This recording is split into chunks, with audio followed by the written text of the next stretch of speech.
ఇంతేనేమో ఇంతేనేమో ఇంతవరకేనేమో ఈ ఇంట్లో నా కథ. అంతేనేమో అంతేనేమో అంతులేని వేదనేమో ఆడపిల్లను కదా. మళ్ళీ తిరిగి అడుగేసేది వచ్చిపోయే చుట్టూలానే.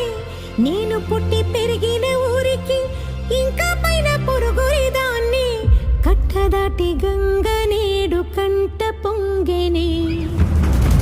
ఎంత ఎంత యాతనో ఎంత గుండె కోతనో ప్రాణమోలే పెంచుకున్న పిచ్చి నాన్నకు దూలమిరిగి భుజముపై పడిన పిడుగు పాటిది ఇంతకన్నా నరక